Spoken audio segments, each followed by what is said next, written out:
放开我！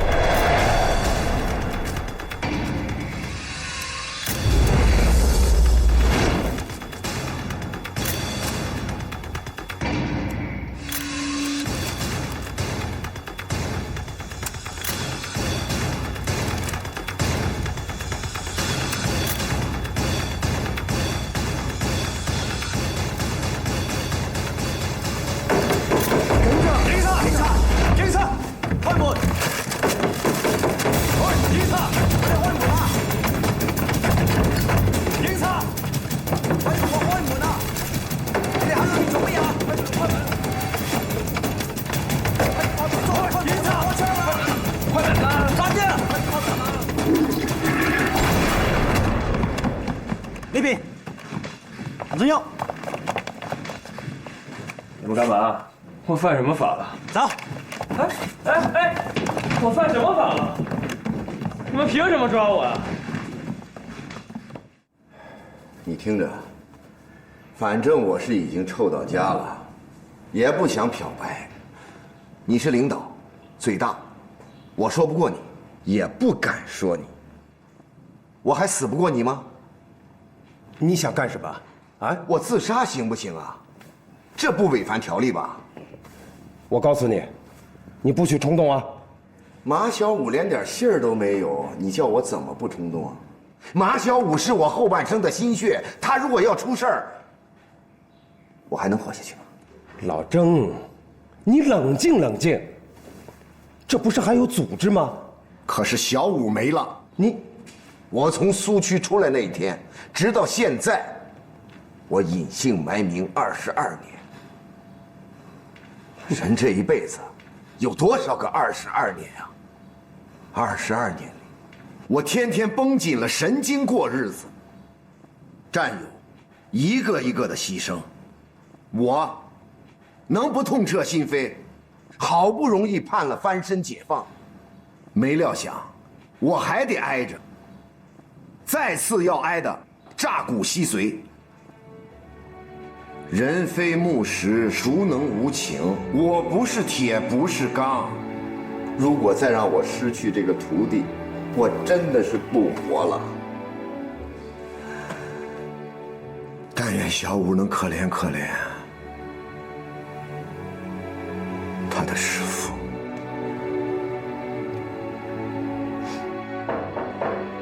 进来，怎么样？行动失败了。我们在港湾码头严密的看支，没有接应到任何人。据说执行任务那辆的士在椰林酒店后面爆炸了，导弹专家季先生和其他人均下落不明。那就是说，连个活的都没找到。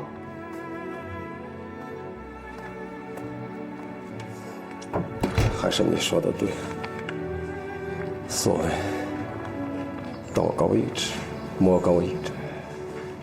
要怪，就怪我忽略了一个事实：马小五是很英雄，可公叔比他更强。看来公叔现在的实力比我想象的要高啊！老郑，你知道吗？ 就连我现在都想骂你。你看看，你给我党培养了一个多厉害的对手啊！我不培养他行吗？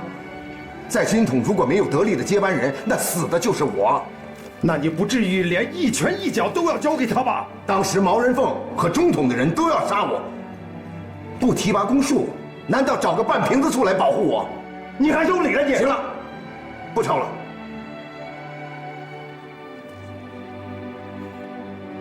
现在看来，完成任务是不可能了。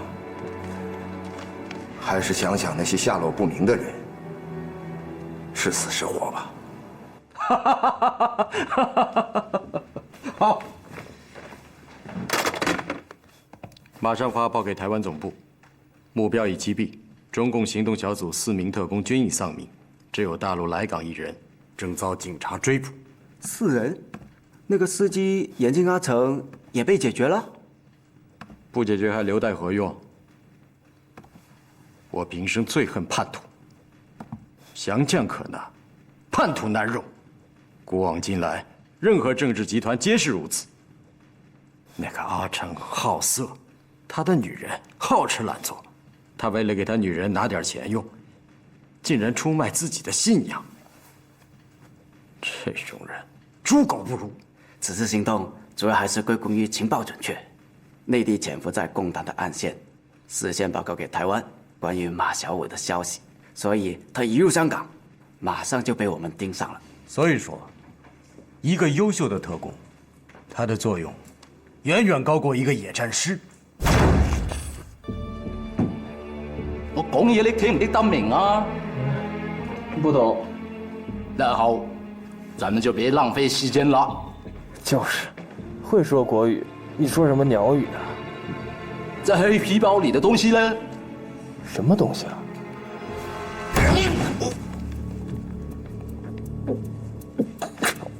把东西拿出来！我说了，空包里边没东西。我再问你一遍，黑皮包里的东西呢？在我口袋里，你们自己拿。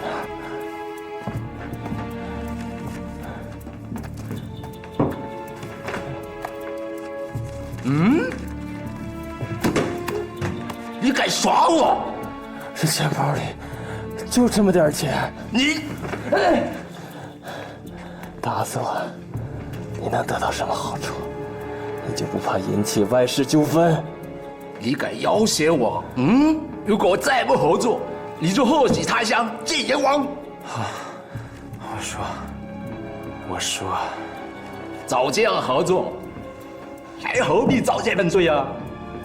我就是想拿个黑皮包占个小便宜，没想到，它是面子货，驴粪蛋的表面光，里边什么也没有。张着眼睛说瞎话啊！房间里我都检查过了，厕所里有烧东西的味道。那既然烧了，就说明里边的东西只有我看过。怎么样，还想弄死我吗？我这个人可不经打，说不准一下子就一命归西了，你们就什么也得不到了。你小子厉害，不费吹灰之力就连摸走我的人类。不错，在我拿到东西之前，我不会弄死你，但是我可以琢磨你。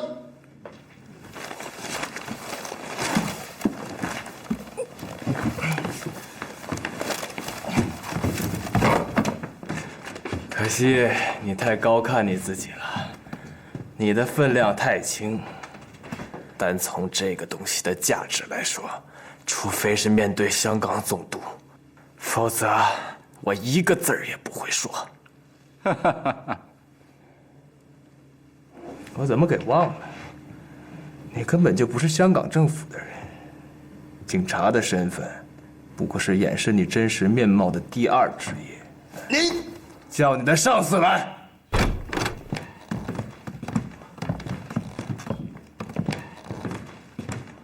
问出结果了吗？没有，长官。蓝探长，如果没有证据，你不能扣押嫌犯。明白，长官。先生，我只是个目击者，现场有人能给我证明，我只是把包拿出来了。杀人的根本就不是我，我是无辜的。你与被害人有直接关系，我们请你过来是希望你能协助调查。就以这种方式让我协助调查，我是不是该跟我们驻港机构打声招呼了？哦对，椰林酒店门口发生这么大的事儿，他们可能通过收音机什么都知道了。The suspect is just the thief who took the money, according to a statement from a witness at the scene, and he can leave if you post bail. Whoever knows the secret will cause an absolute international stir. The American CIA said if we can get them the secret, they'll pay us whatever money we ask. The missile expert escaped the borders right under the nose of Uncle Sam. Oh, they're such arrogant people. That's why they need to pay so much money. James, you must make this Chinese person talk for the good of everyone. I'm leaving it up to you. Yes, I will do it.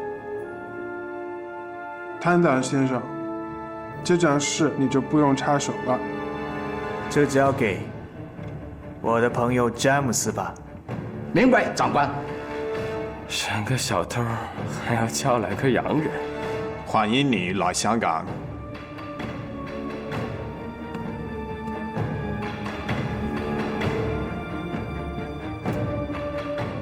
什么？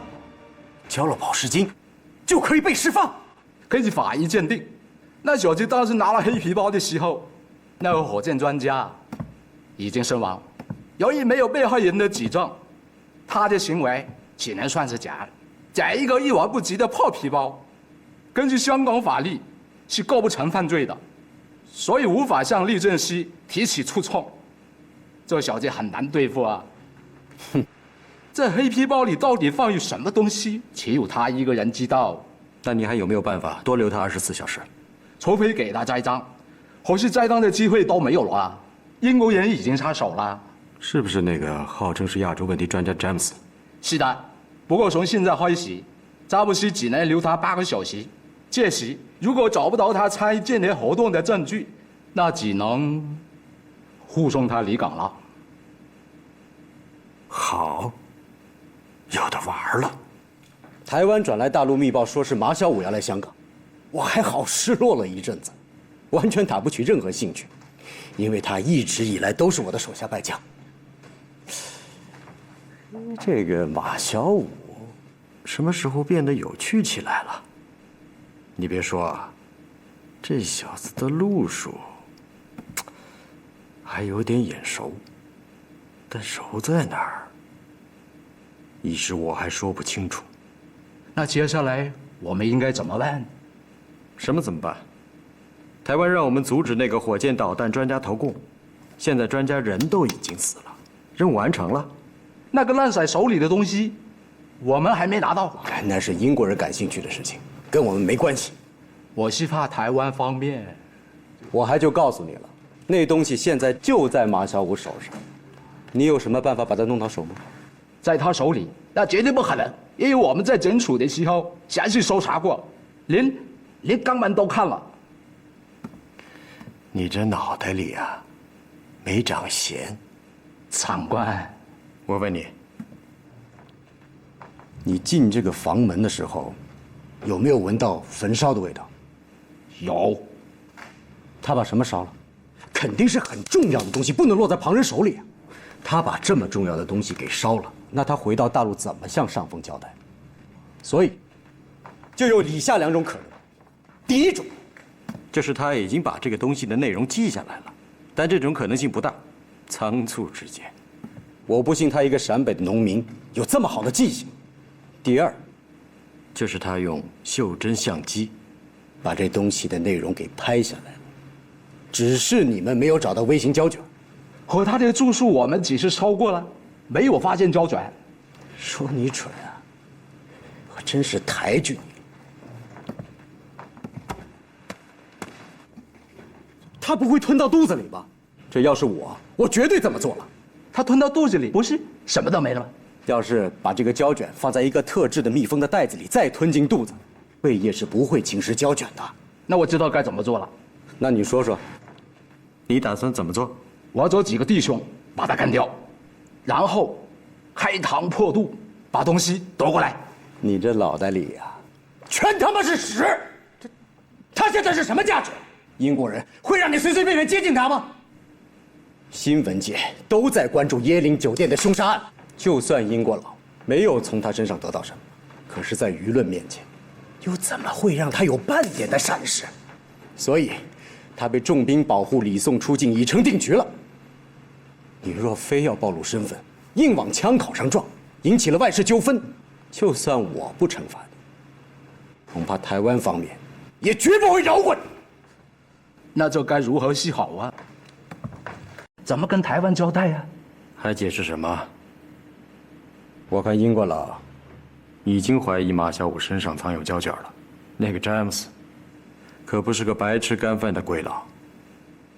香港早間新聞：昨天晚上，一輛的士司機在椰林酒店後門發生爆炸。據目擊者透露，車上有一名司機和一名乘客均在事故中喪生。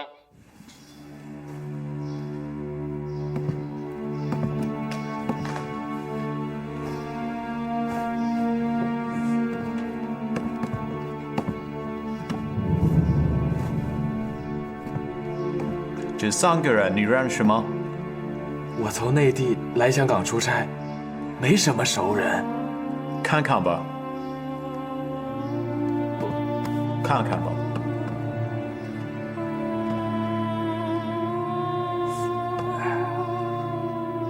昨晚出了一辆的士爆炸，还有3起命案，死者一位被刀刺中心脏，一位脑部重创而亡，还有一个女士被吊死在了临街楼房的晾衣架上。看看吧。我真是不敢看。王先生，请看看清楚。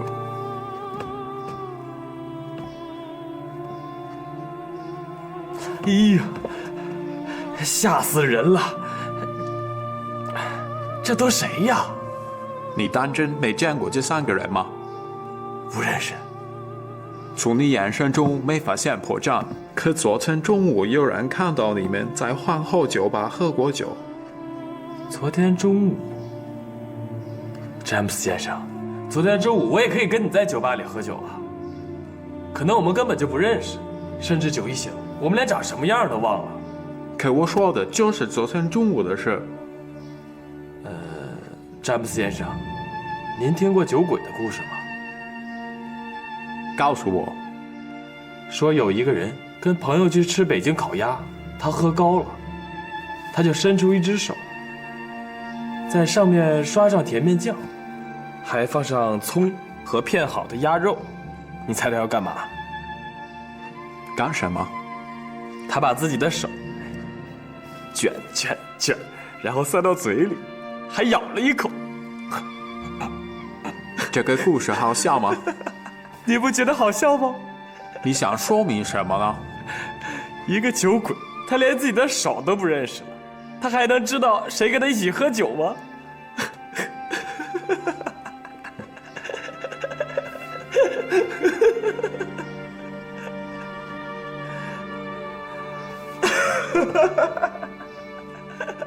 詹姆斯在想着，这马小五到底是一个什么品种的小狐狸？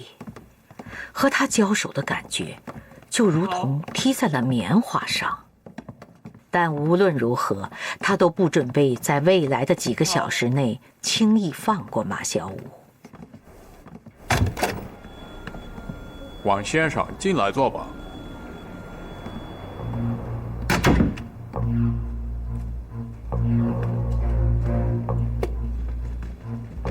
请坐。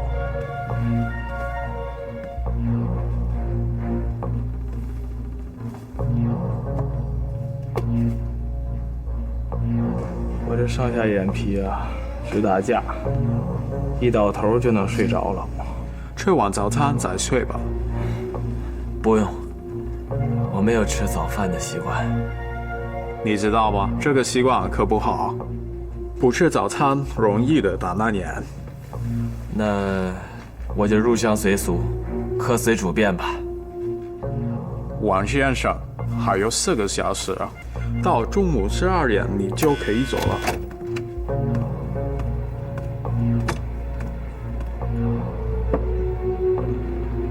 您打算什么时候离开香港？越快越好，越快越好。被你们莫名其妙的带到这警署，还挨了打。我希望早日从噩梦中醒来。你喜欢喝牛奶吗？喝不惯牛奶，一喝就拉稀。牛奶是泻药吗？也不是这个意思。面包我也吃不惯，我们那儿早饭都吃稀饭和馍。稀饭和馍？对，稀饭和馍特别香。恐怕这里的厨师不会做，也来不及做。我给你换杯茶吧，茶可是你们中国人的挚爱。不喝茶，茶我喝不惯，喝了容易睡不着。好在我现在并不口渴。说了这么长时间的话，怎么会不口渴呢？怠慢贵客，在西方人眼中，你知道吗？对我这样的绅士来说，是很不礼貌的。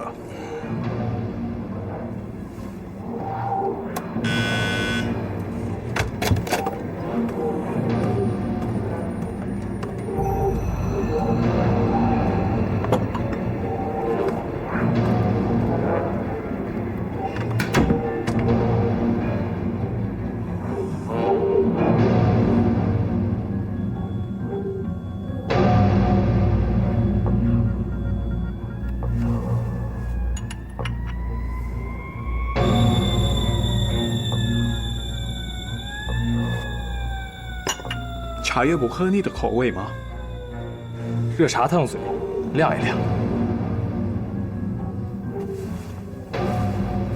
临行前，陈国华曾对马小五说过，出去执行任务的侦察员，就是在云雾中独飞的风筝，你只能孤军作战，而且，上级即使看到你的存在，但特定的时候，不便承认你的身份，不管你成败与否。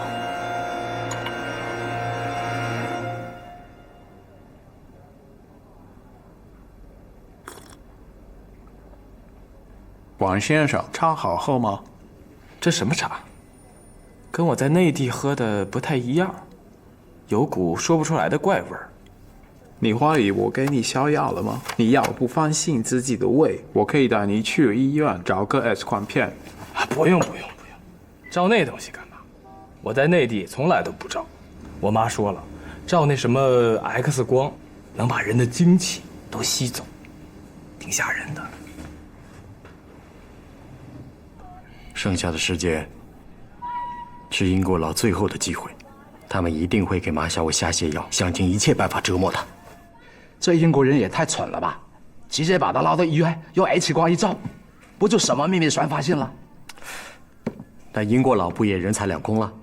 他们就是害怕胶卷曝光，所以不会轻易拉他去做 X 光的，那样会前功尽弃，什么秘密都留不下。这小子玩的也太绝了，不露声色，就让对方处处掣肘。他也真够聪明的，不过他就算聪明到头了，这泻药一吸下去，这英国女王也救不了他呀。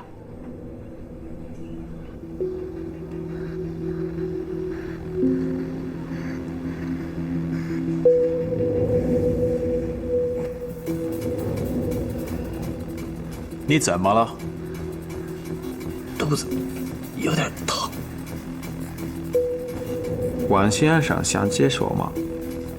这是洗手间，你可以随便使用。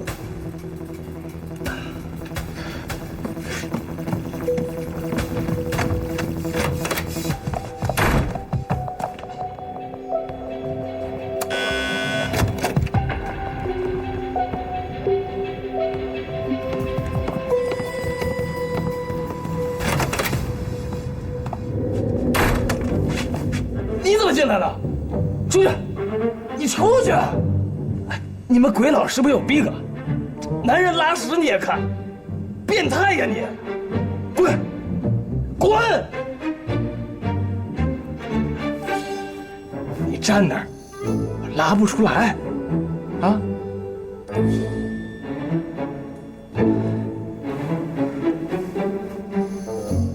我劝你啊，去抽根烟。我拉屎可臭，一会儿拉出来熏死你！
王先生还好吗？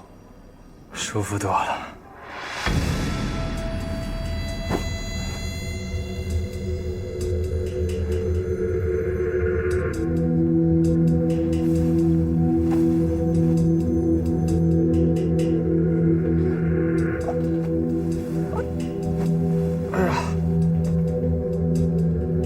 我再用一下厕所。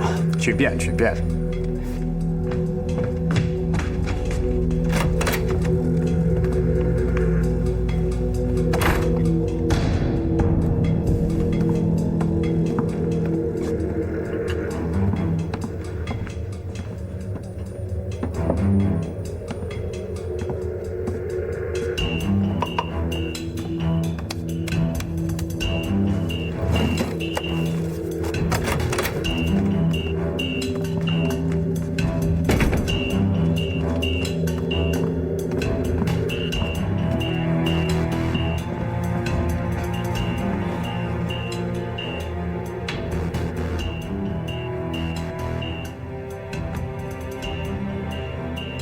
王先生，你是不是患上了肠胃炎？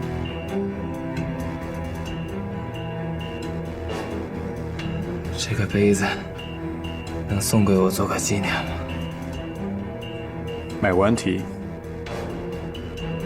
从詹姆斯“没问题”那3个字的回答上，马小五已断定对手调换了罪证。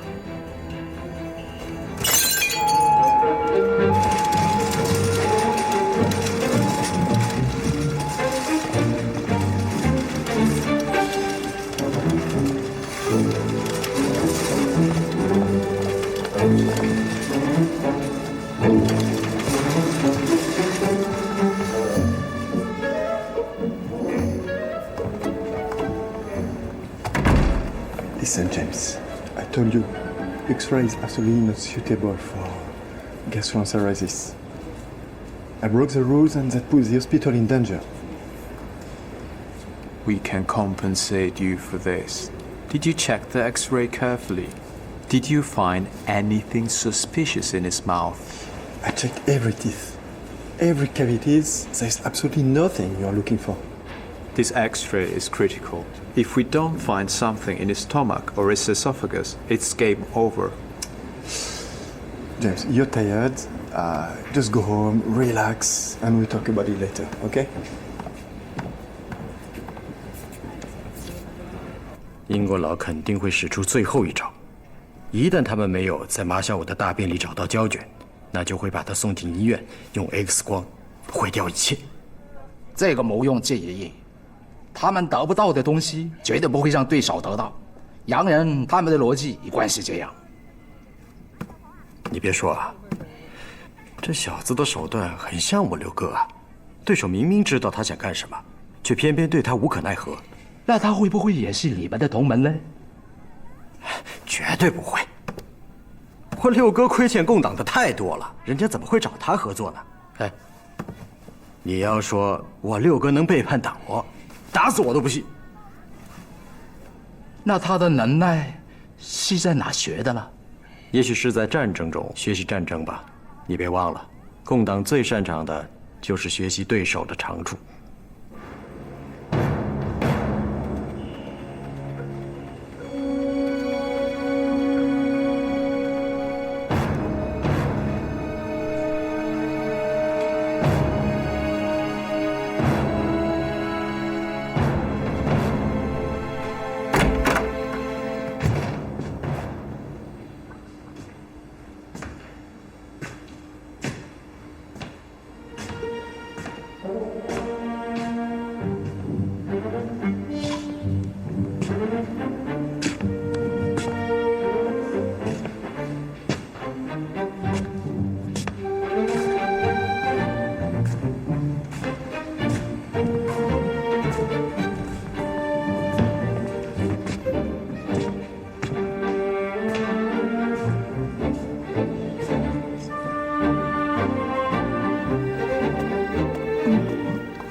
Wait, stop.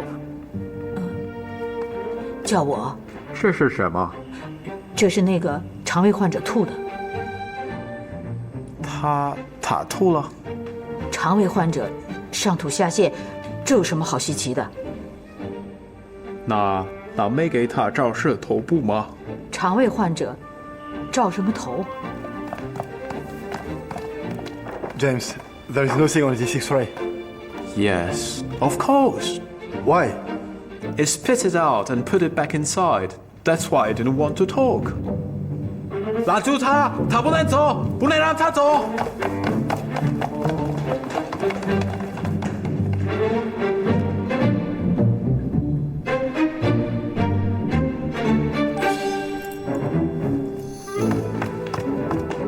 詹姆斯先生，他走了，刚出这个楼就被一辆黑色的轿车接走了。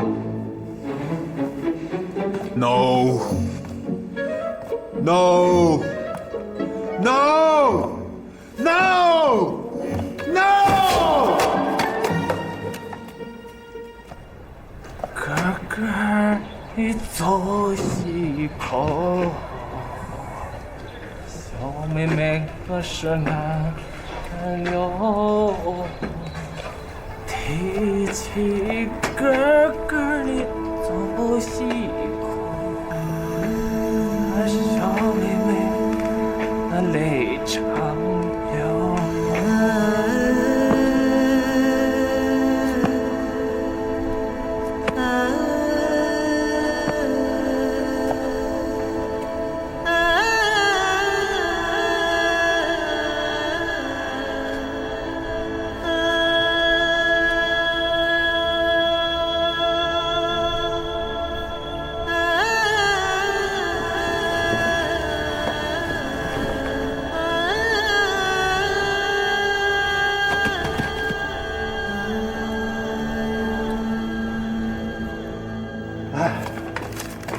马小五有消息了，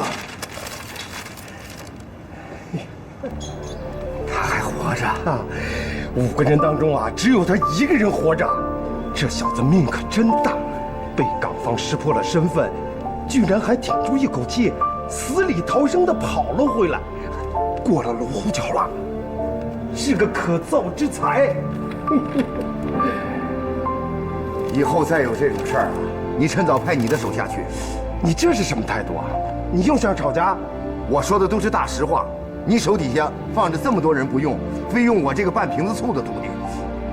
老郑啊，你亏不亏心啊？按照马小五现在的实力，你还敢说他是半瓶子醋？哼，他实力再强啊，在我这儿都还差着远着呢。这次能留下一条命，那真是一滴水撞到了香头上。聪明人啊，不跟你这糊涂蛋计较。不是我说你的，你现在的思想可真有点问题。你那句话里面没有小五了，自私狭隘，捎带的胡搅蛮缠。小五是属于组织，属于革命的，你撒泼耍赖的样子，好像小五是你的私有财产了。那就把我拉出去枪毙了，而且是立即执行。你高兴了，我也高兴。省得我他娘的每天顶着个周志前的名字，人模狗样。你这可真有点像本人反攻倒算的意思。我都成这样了，还不能发几句牢骚，那还有天理吗？哎，让你老陈憋上20年，你试试？我就当你啊，精神上有问题，不正常。一点都不正常，真的不正常。在回石口劳教农场的路上，郑耀先终于绷不住了。他从心底为徒弟的劫后余生高兴得忘乎所以。天在他眼里蓝了，树在他眼里绿了，水在他眼里也清了。但1个月后，当马小五来看他时，他却是另外一副面目。别！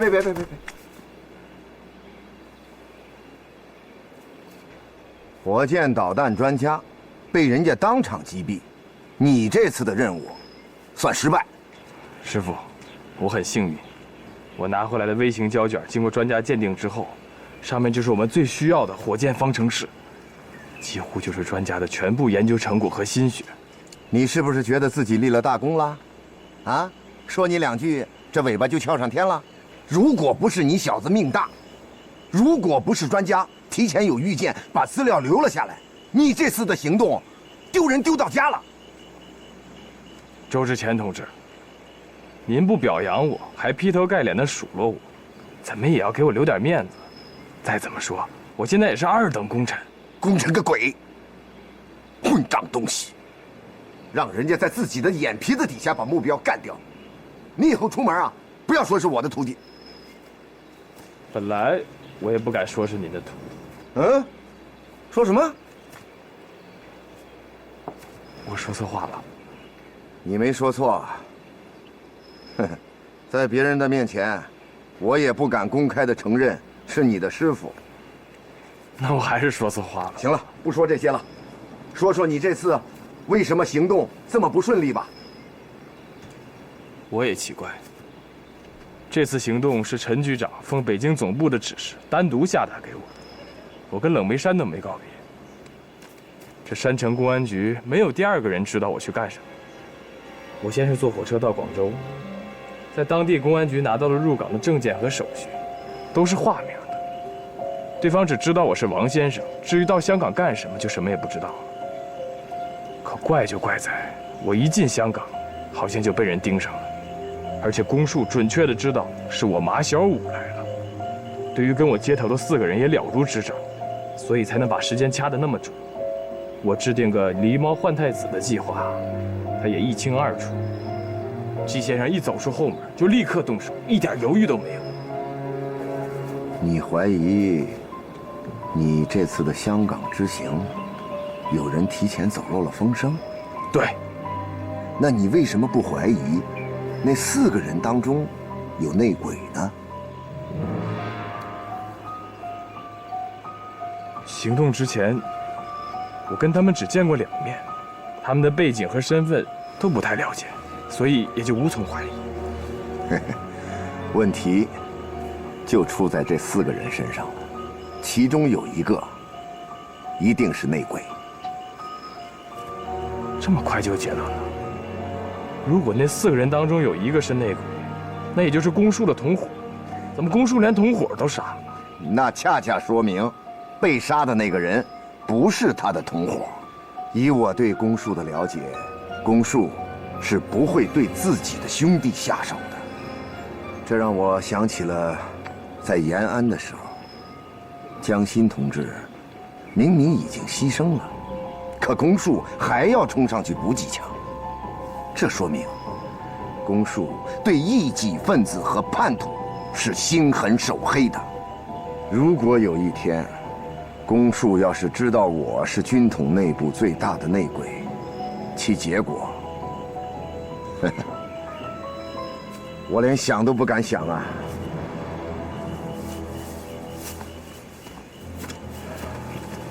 师傅，你还是找个机会把自己漂白了吧。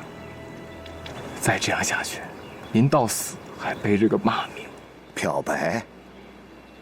那我的任务怎么完成啊？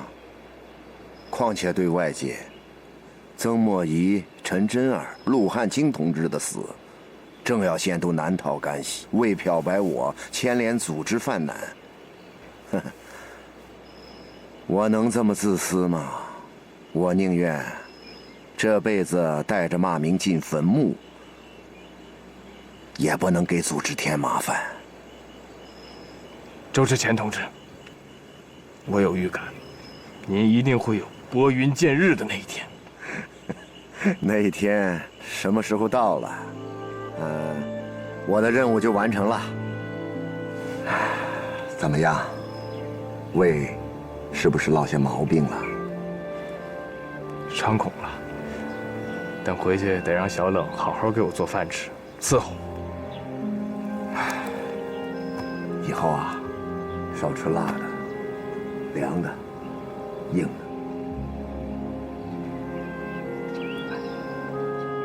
去年12月9日，国务院总理周恩来同志曾经在印度加尔各答记者招待会上重申力争和平解解放台湾的态度。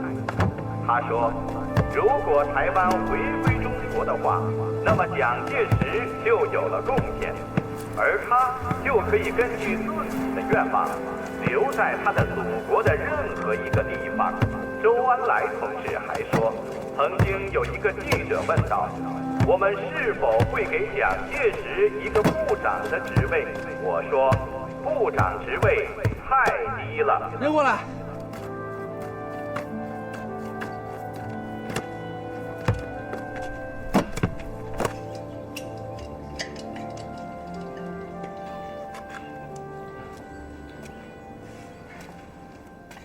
老赵，周总理宣告要和平解放台湾，说让老蒋回头是岸。我说，你又不是国家领导，一天管那么多干啥子？国家兴亡，匹夫有责呀！哎呦，国家兴亡，匹夫有责。我说你整得那么文绉绉的干啥子？你就是一个切葱剥蒜的人。哎呀，你整得这么文绉绉的，可以当酒喝，可以当饭吃啊。老赵，你这思想可不对啊！哎呀，我这个思想咋个嘛？我跟你说啊，我还就晓得，这个人啊，就是渴了就要喝，饿了就要吃，困了呢就要睡瞌睡。你看，祖祖辈辈我们中国人就这样子过的，就这个德行啊！我真得向你学习呀！我自己头顶上这顶嫌疑的帽子还没摘呢，我操那份闲心。哎呀，这个样子就对了啊！我就搞不懂你们这些读书人，那个脑壳都不晓得在想啥子。哎，国家需要哪种人？就需要像我们这样子的人，老老实实、安安逸逸过日子。这个样子嘛，国家就不得乱了乾坤噻。台湾被定性是内政问题，爱国一家。毛主席说了，若美军撤退，台湾可以和平解放。中国人民将宽大对待，不究既往。你愿意和谈，你就会得到。不要念了，不要念，这就不对了。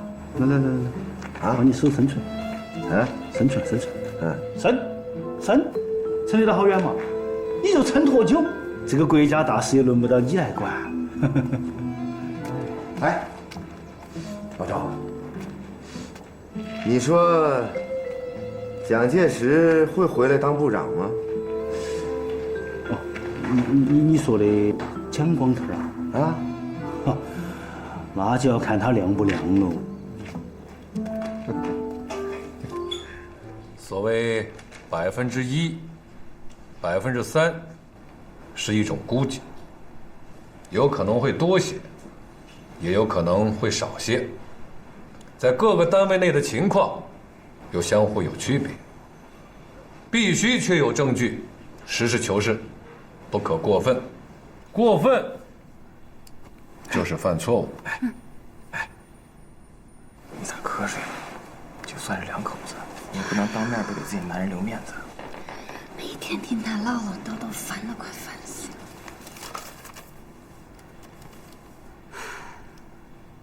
讲到哪儿了？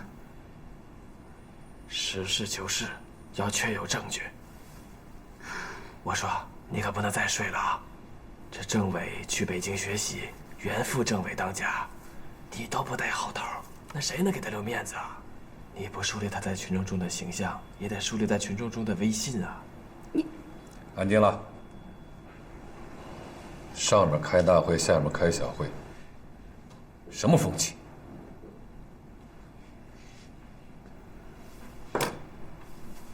就这么个话题，至于讲1个多小时啊？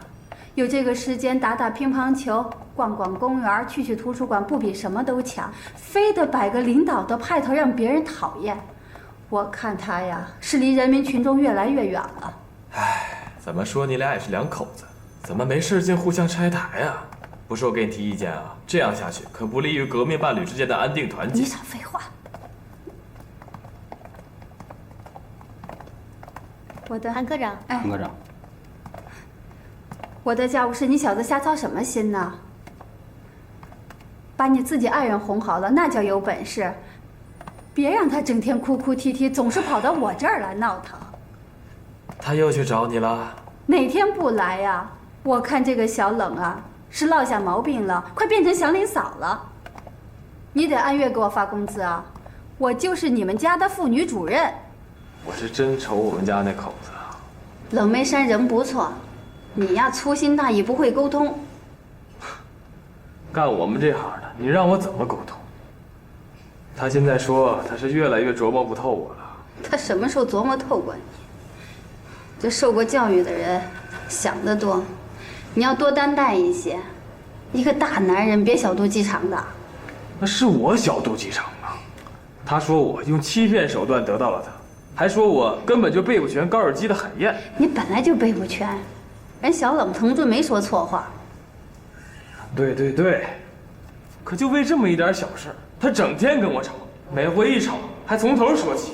昨天晚上说着说着还说激动了，说什么他在我面前是一点秘密都没有了，说我对于他呢是雾里看花。那什么叫雾里看花？严副政委，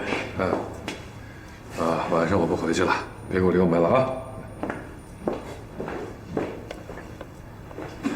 装什么蒜啊？什么时候不回家跟我打个报告？人家这不跟你打报告，这叫打报告呀？这是在同志面前显摆，就他忙，他办公室的灯通宵达旦的亮着。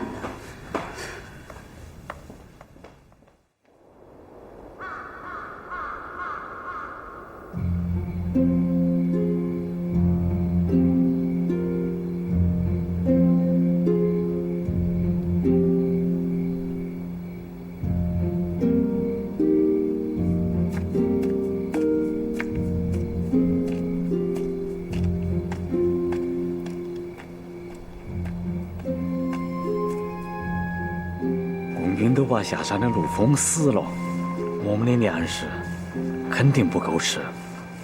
共军都换装备了，他们用的冲锋枪的样子好怪哦，一打就跟小机枪一样，根本都要打头。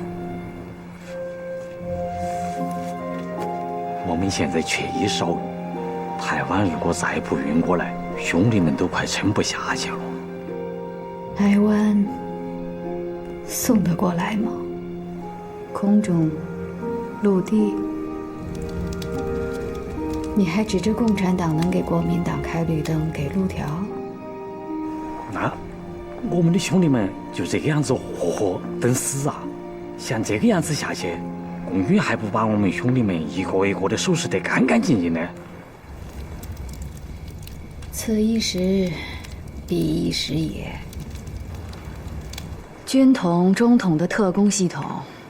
早已经是今非昔比，江河日下。国民党失守大陆，退居台岛一隅，虽然叫喊着反攻光复，可是声音越来越弱。对于我们，前途是光明的，道路是曲折的。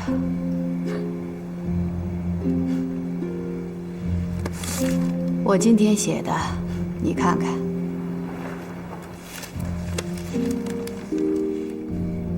江边一别无音讯，离愁别绪望凝眉。寒窑苦守今日事，望尽天涯盼人归。文老板，你看我的字写得怎么样？好，很好，诗写得很不错。我相信公叔会回来找我，我要在这儿一直等他。是是是。凡言论、行动属于下列性质者，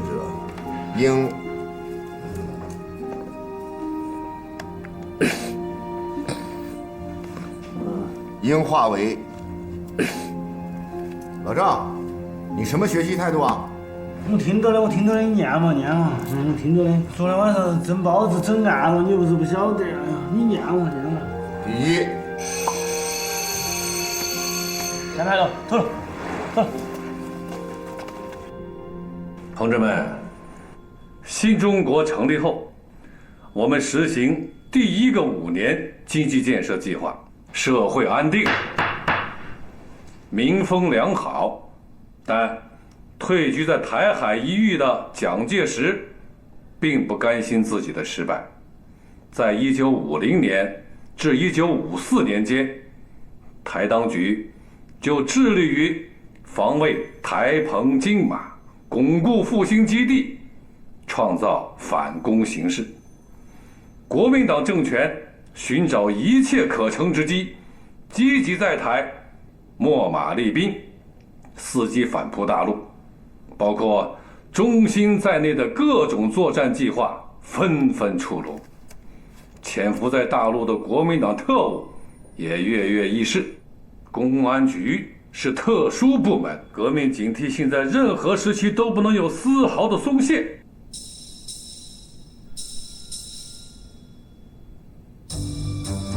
时隔多年，此次事件才得以解密。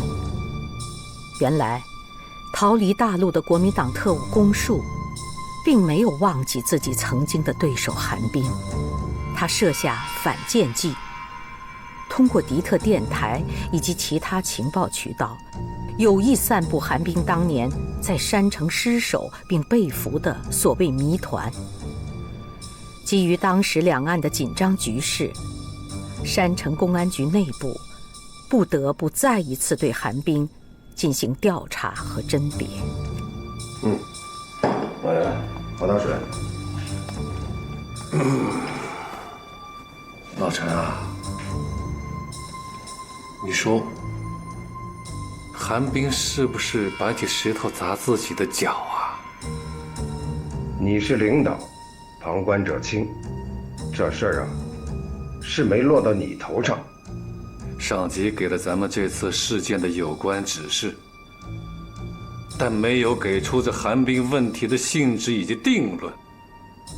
他干嘛不配合啊？那些敌特电台都已经大张旗鼓、指名道姓说他已经投诚台湾，真相到底如何？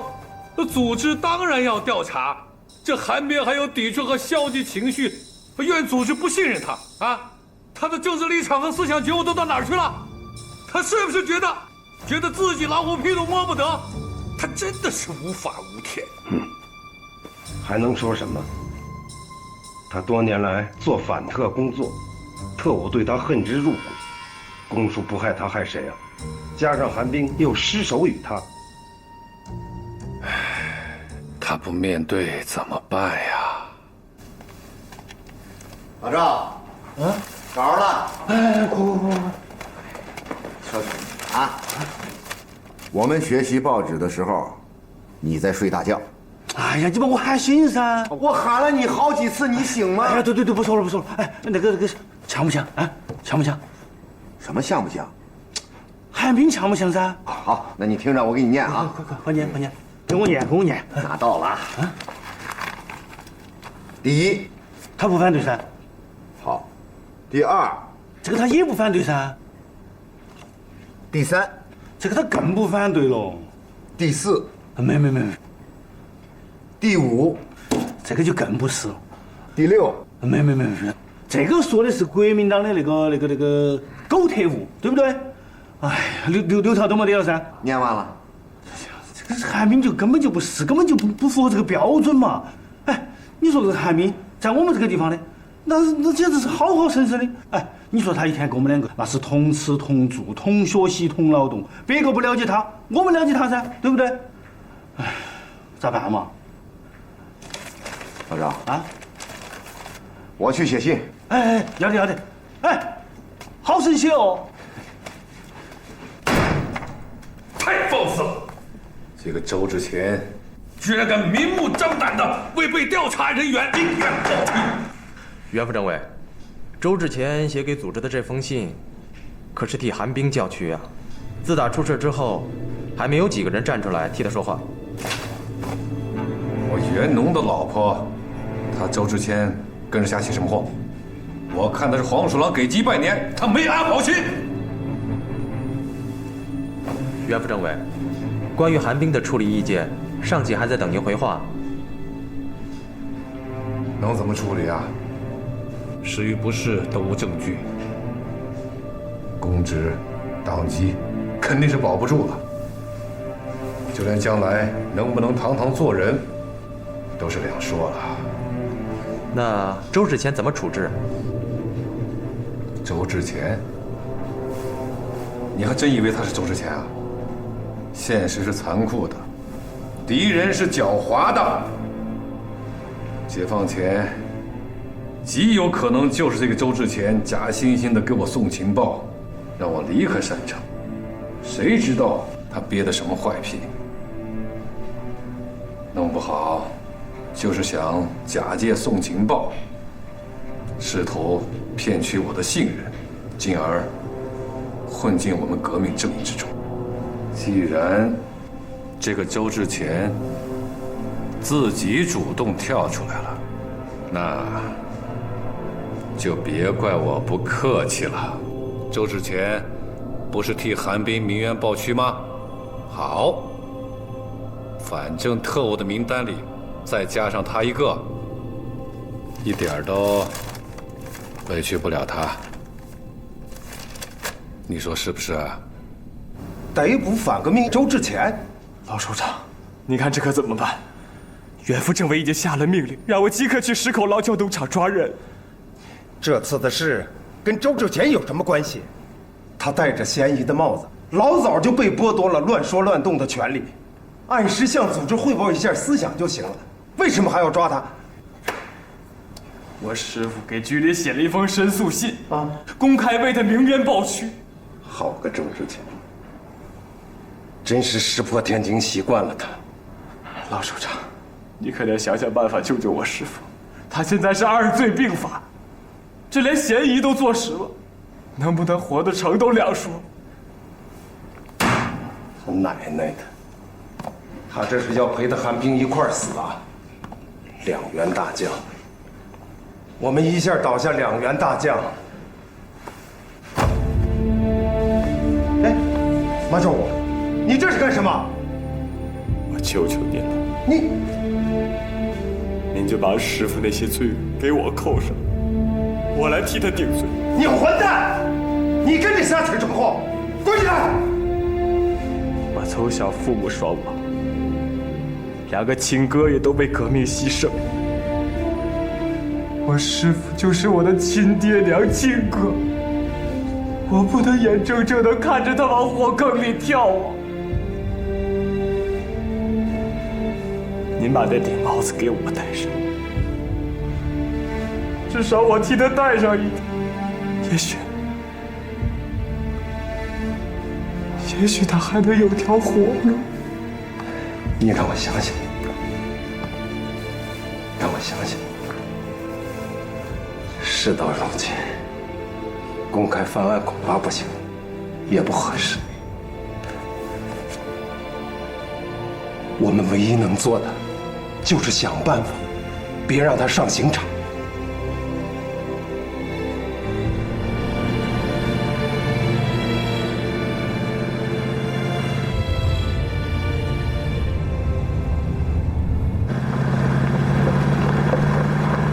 婆娘心儿犟，全然不听副组长。你来看，对门子杀鸡肉。周志前呢？啊？周志前他在厨房里头。你们在这等着，我进去把人带出来。哎，那个周志前咋个了？反革命特务。反革命特务，2个罪。不出意外，5分钱他是套定了。同志，这出什么事了？周志前是反革命加特务，上级决定调查他，看看他都和什么人来往，都散布了些什么言论。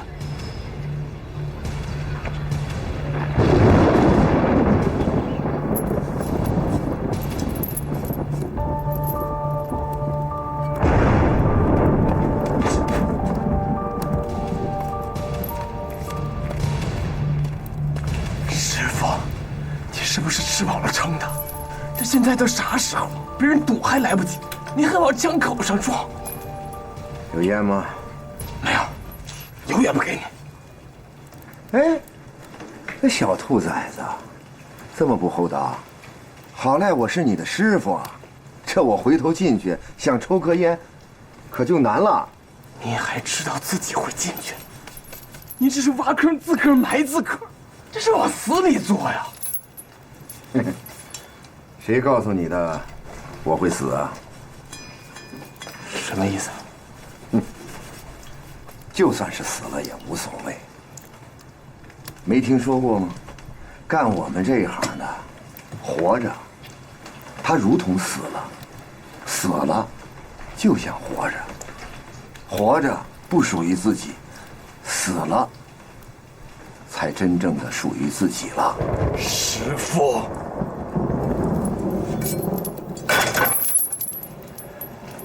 韩冰是个好同志啊，虽然他一直想置我于死地，可是我理解，他那是为了国家，为了人民，不是为了自己。这么好的一位同志，被审查了。师父告诉你，就算是全天下的人明哲保身，师父我都不会，因为我跟韩冰一样，都是共产党员。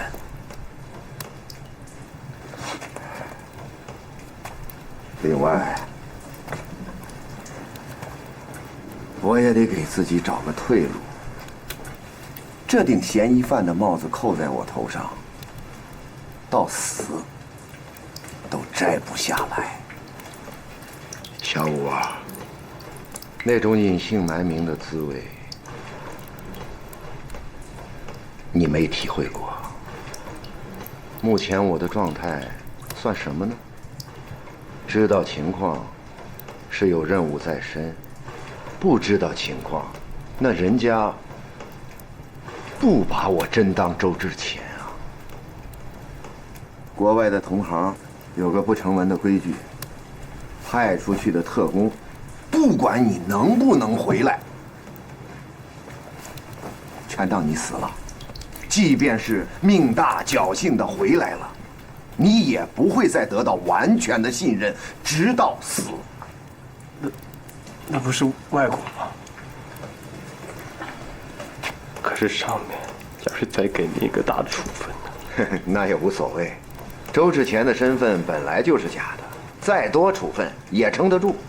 可要是糊里糊涂就招来杀身之祸，一只猫有9条命啊！你不知道我是一只老猫啊！我死比登天容易不了多少。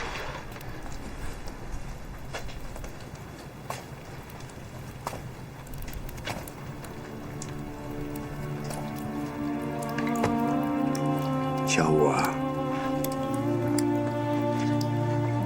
为了你的政治前途，师父以后不能再教你了。能不能成为一名合格的侦查员，以后就要靠你自己了。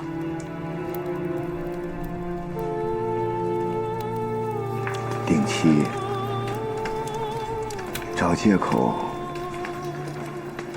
替我去看看周乔。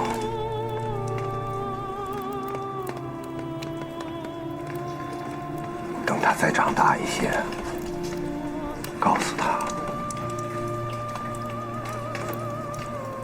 不是我不要他，不想他，是不能要，没办法要。这辈子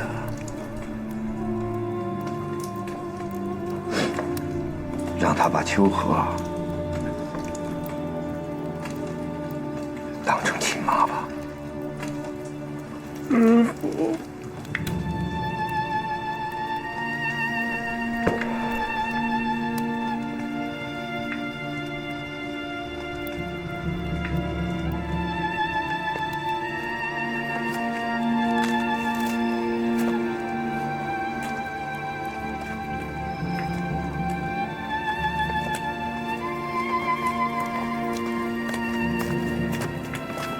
周志前，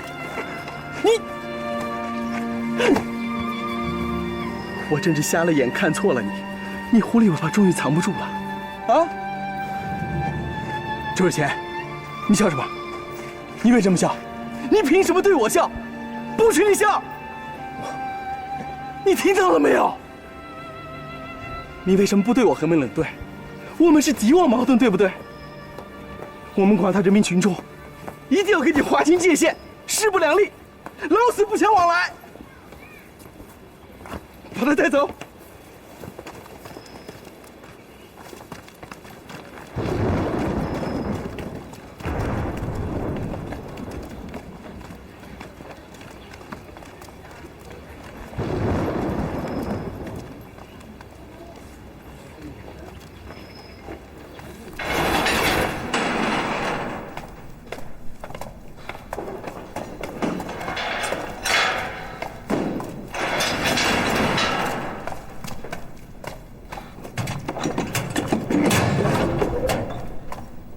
金泽君，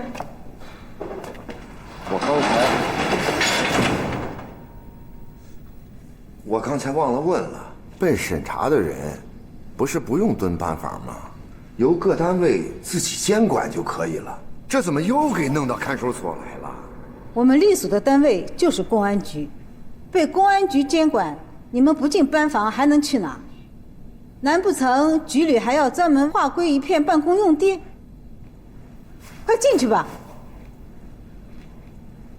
进去。哦。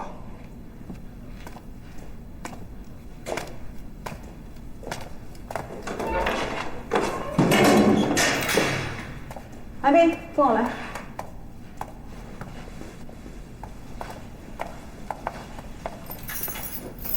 进去。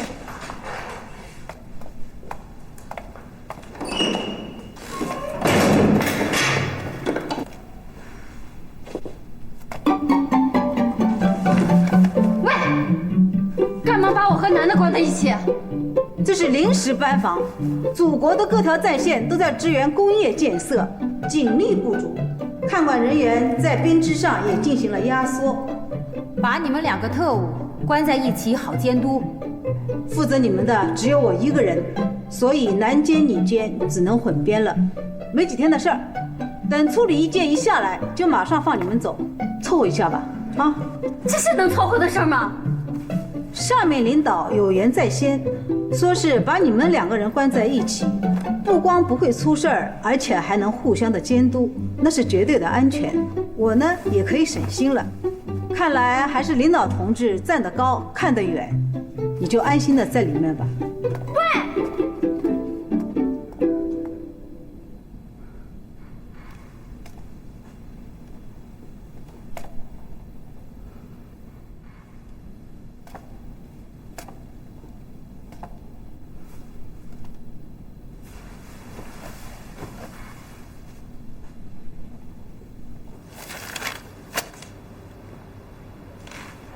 韩冰的事，基本上已经告一段落了。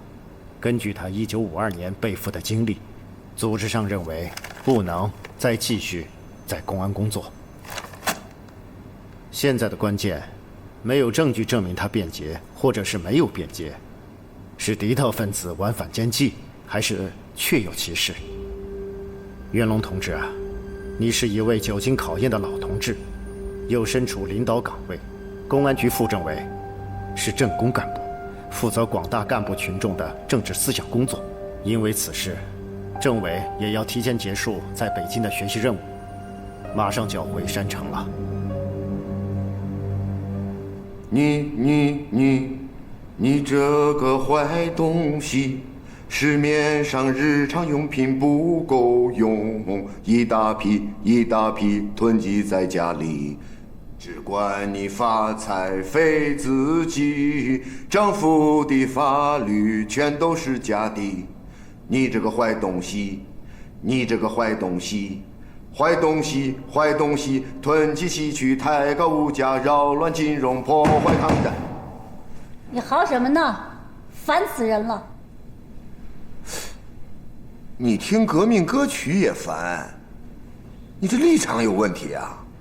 你的立场倒是转变的挺快的，听到蒋委员长的名字，你不打立正了。我社会主义思想转变得快，难道有错吗？对，你接着唱。你唱，你接着唱。我也不睡了，我陪你一起唱。你这个坏东西，市面上日常用品不够用，一大批囤积在家里。你说你发财非自己，政府的法律全都是假的。你这个坏东西，你这个坏东西。坏东西，囤积积蓄，抬高物价，扰乱金融，破坏抗战，都是你。你的罪名和汉奸一样的，别人在抗战里出钱又出力，只有你整天地在钱上打主意。想一想你自己死要钱做什么？到头来一个钱带不进棺材里。你这个坏东西，还真是该枪毙。你这个坏东西，还真是该枪毙。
你来干什么？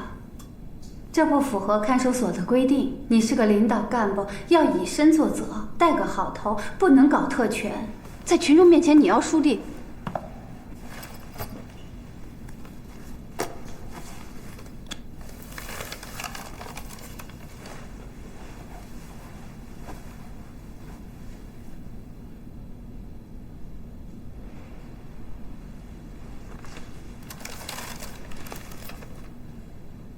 你仔细想过了，你最后的决定。我们可以假离婚，我在外面给你周旋，等风头过了以后，我们再复婚也不迟啊。你想欺骗组织？你搞两面派，当面一套，背后一套。你可要想好了，我和你的政治前途，你到底选择哪一个？不管怎么说，我一定是要跟党走的。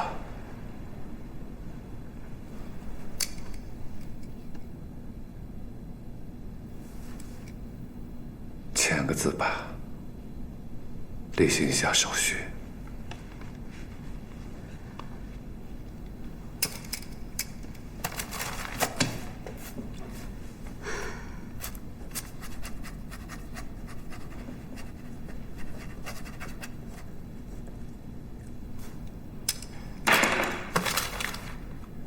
你可以走了。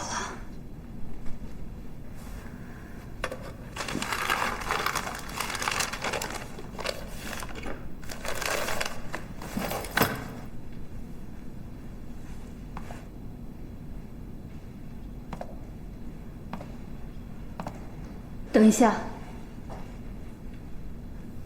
我的日记本，请你帮我保管好，红袖面的。是我在延安参加纺线线比赛的奖品。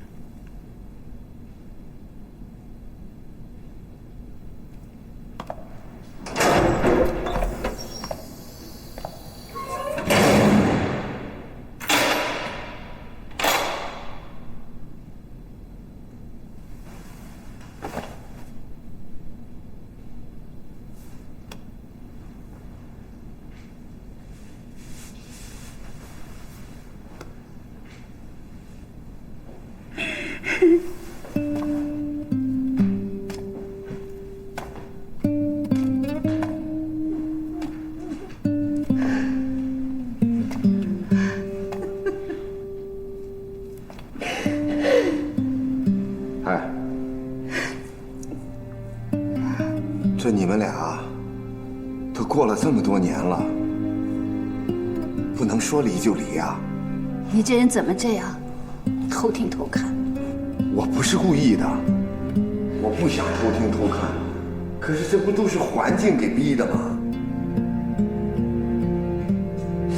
哎，这跟小猫小狗待时间久了，还有感情呢，这离婚可不是件小事儿。你再考虑一下，这个猫丢了，才知道耗子多。关你什么事儿啊？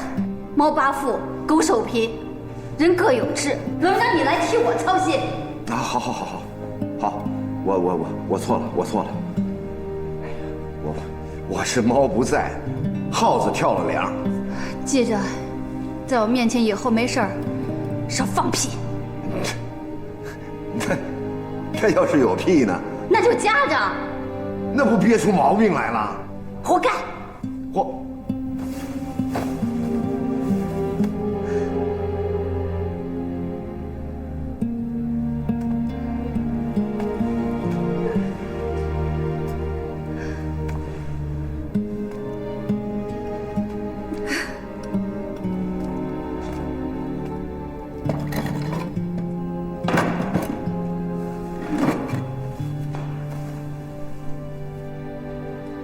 跟我说说话，说说话，你的心情会好一点。